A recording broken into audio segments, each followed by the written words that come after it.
Assalamualaikum warahmatullahi wabarakatuh. Perkenalkan, nama saya Rizky Danan Pratama.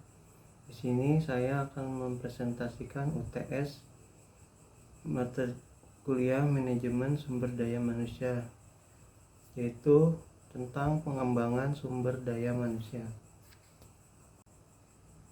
Pengembangan sumber daya manusia. Pengembangan sumber daya manusia dirancang untuk membantu individu, kelompok, dan organisasi secara keseluruhan agar menjadi lebih efektif. Program ini diperlukan karena manusia, pekerjaan, dan organisasi selalu berubah. Perubahan ini disebabkan baik oleh dinamika internal organisasi maupun dinamika faktor-faktor atau eksternal. Perkembangan teknologi misalnya mempunyai implikasi terhadap syarat-syarat atau tuntutan pekerjaan. Kesenjangan antara kemampuan pekerja dan tuntutan pekerjaan yang selalu berkembang. Maka diperlukan adanya peningkatan atau penyesuaian pengetahuan dan keterampilan serta sikap pekerja. Dengan kata lain, diperlukan peningkatan profesionalisme. Definisi pengembangan sumber daya manusia yaitu upaya manajemen yang terencana dan dilakukan secara berkesinambungan untuk meningkatkan kompetensi pekerja dan untuk kerja organisasi melalui program pelatihan, pendidikan, dan pengembangan menurut Mondi dan Noh tahun 1990.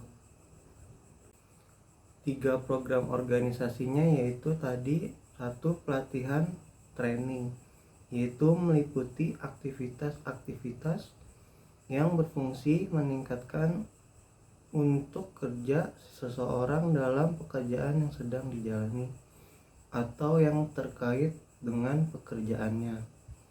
2. Pendidikan atau education mencakup kegiatan-kegiatan yang diselenggarakan untuk meningkatkan kompetensi menyeluruh seseorang atau overall competence dalam arah tertentu dan berada di luar lingkup pekerjaan yang ditanganinya saat ini. Lalu 3. Pengembangan atau development yaitu meliputi pemberian kesempatan belajar yang bertujuan untuk mengembangkan individu tetapi tidak dibatasi pada pekerjaan tertentu pada saat ini atau di masa yang akan datang. Tujuan pengembangan sumber daya manusia. Sasaran langsung dari program pelatihan dan pengembangan dalam organisasi adalah untuk 1. Meningkatkan kesadaran diri individu. 2. Meningkatkan keterampilan dalam satu bidang atau lebih. 3. Meningkatkan motivasi individu untuk melaksanakan tugas atau pekerjaannya secara memuaskan. Menurut Wexley tahun 1991, dengan kata lain, melalui peningkatan kemampuan dan unjuk kerja individu dan kelompok, program pelatihan pada gilirannya diharapkan dapat meningkatkan unjuk kerja organisasi. Faktor-faktor yang mempengaruhi perkembangan sumber daya manusia menurut Mondi dan Noh tahun 1987. Ada 7 faktor yang mempengaruhi pengembangan sumber daya manusia, yaitu 1. Dukungan manajemen puncak. 2. Komitmen para spesialis dan generalis dalam pengelolaan sumber daya manusia. 3. Perkembangan teknologi. 4. Kompleksitas organisasi. 5. Pengetahuan tentang ilmu-ilmu perilaku. 6. Prinsip-prinsip belajar. 7. Untuk kerja fungsi-fungsi manajemen sumber daya manusia lainnya. Penilaian kebutuhan yang komprehensif yaitu proses pengembangan sumber daya manusia yang dimulai dengan 1. Menentukan kebutuhan pengembangan atau suatu penilaian kebutuhan yang komprehensif. 2. Penetapan tujuan yang bersifat umum dan spesifik. 3. Pemilihan metode. 4. Pemilihan media.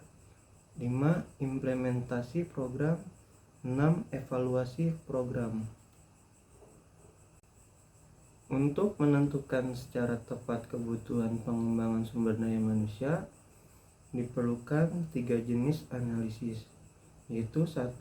Analisis organisasi, 2. Analisis tugas, dan 3. Analisis orang.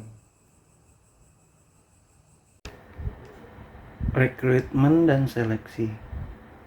Proses manajemen SDM, yaitu perencanaan SDM, rekrutmen, seleksi, kemudian sosialisasi, pelatihan dan pengembangan, penilaian kinerja, promosi, transfer, demosi, dan PHK. Berikut itu adalah proses manajemen sumber daya manusia. Tahap kegiatan dalam pengadaan tenaga kerja yaitu penarikan atau rekrutmen, seleksi, penempatan, pembekalan. Sebelum tahapan-tahapan tersebut dilakukan, diadakan terlebih dahulu perencanaan sumber daya manusia dan analisis serta klasifikasi pekerjaan sehingga bisa diketahui kualifikasi tenaga kerja yang dibutuhkan. Lalu definisi rekrutmen menurut Bambang Wahyudi adalah sebagai suatu usaha untuk mencari tenaga kerja dari sumber yang ada sesuai dengan kualifikasi yang dibutuhkan. Tujuan dari rekrutmen sebenarnya adalah untuk mengumpulkan sebanyak mungkin tenaga kerja yang secara potensial memiliki kemampuan yang diharapkan oleh organisasi, untuk kemudian dilakukan seleksi atau pemilihan dan akhirnya ditempatkan pada posisi yang direncanakan. Metode dan sumber rekrutmen masing-masing perusahaan atau organisasi berbeda. Hal ini disesuaikan dengan kebutuhan daripada perusahaan atau organisasi itu sendiri. Proses perekrutan dan penyeleksian menurut Profesor Dr. Faisal Rifai MBA dapat paling baik dibayangkan sebagai satu rangkaian rintangan yang diilustrasikan, yaitu khususnya perekrutan dan seleksi menuntut 1. Melakukan perencanaan dan pelamaran pekerjaan untuk menetapkan tugas-tugas dari posisi untuk diisi, membangun suatu pangkalan calon untuk jabatan-jabatan ini dengan merekrut calon-calon internal dan eksternal, meminta karyawan mengisi formulir lamaran dan barangkali melakukan suatu wawancara penyaringan, manfaatkan berbagai teknik seleksi seperti tes, penyelidikan latar belakang, dan pengujian fisik untuk mengidentifikasi calon yang bersemangat untuk mengisi jabatan, mengirimkan kepada penyedia yang bertanggung jawab untuk jabatan itu 1 atau lebih calon yang bersemangat, meminta para calon untuk mengikuti 1 atau lebih wawancara seleksi dengan penyedia dan pihak-pihak relevan lain dengan tujuan. Metode perekrutan. 1. Teknik rekrutmen yang desentralisasi. Jika rekrutmen desentralisasi, yaitu instansi yang mengelola sumber daya manusia itu akan bertanggung jawab untuk meminta dari para manajer akan perkiraan periode mengenai jumlah dan tipe pekerja-pekerja baru yang dibutuhkan di waktu yang akan datang. Lalu teknik rekrutmen yang didesentralisasi, yaitu rekrutmen yang terjadi di instansi-instansi yang relatif kecil. Kebutuhan rekrutmen terbatas sesuai dengan kebutuhan instansi dan selalu dipakai untuk posisi-posisi khas profesional, ilmiah, atau administratif bagi suatu instansi tertentu. Sumber perekrutmen yaitu 1. Sumber internal, berfokus pada tenaga kerja yang ada sekarang dan tenaga kerja lain dengan kontak sebelumnya dengan organisasi pemberi kerja. Teman-teman dari tenaga kerja sekarang sebelumnya dan pelamar-pelamar sebelumnya bisa menjadi sumber perekrutan. Lalu dua, sumber eksternal. Jika sumber internal tidak dapat menghasilkan sejumlah calon yang cukup untuk lowongan pekerjaan yang tersedia, banyak sumber eksternal yang bersedia seperti sekolah, universitas, agen tenaga kerja, serikat tenaga kerja, media massa, dan lain-lain. Seleksi. Sistem seleksi yang efektif. Sistem seleksi yang efektif yaitu bisa digolongkan dalam dua pendekatan, yaitu satu, successive harder selection approach. Setiap calon tenaga kerja atau peserta seleksi diharuskan mengikuti prosedur seleksi bertahap. Hanya calon yang lulus berhak mengikuti tahapan seleksi selanjutnya. Lalu efektivitas pendekatan ini tidaklah bisa dijamin, tapi sangatlah efisien dari segi biaya maupun waktu, terutama bila jumlah peserta seleksinya sangat banyak.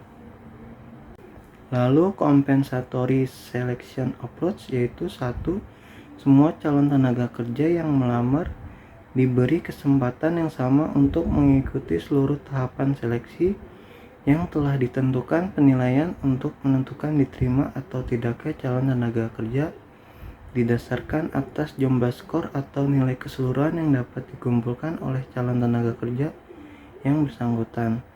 Efektivitas dengan pendekatan ini lebih terjamin, tapi kurang efisien bila jumlah peserta seleksinya banyak. Pendekatan ini sangat tepat bila dipergunakan dalam seleksi calon tenaga kerja manajerial. Jenis-jenis seleksi yaitu 1. Tinjauan data biografis, 2. Tes ketangkasan, 3. Tes kemampuan, 4. Tes performance, 5. Referensi, 6. Evaluasi performance, 7. Wawancara, 8. Pusat-pusat penilaian, 9. Masa percobaan.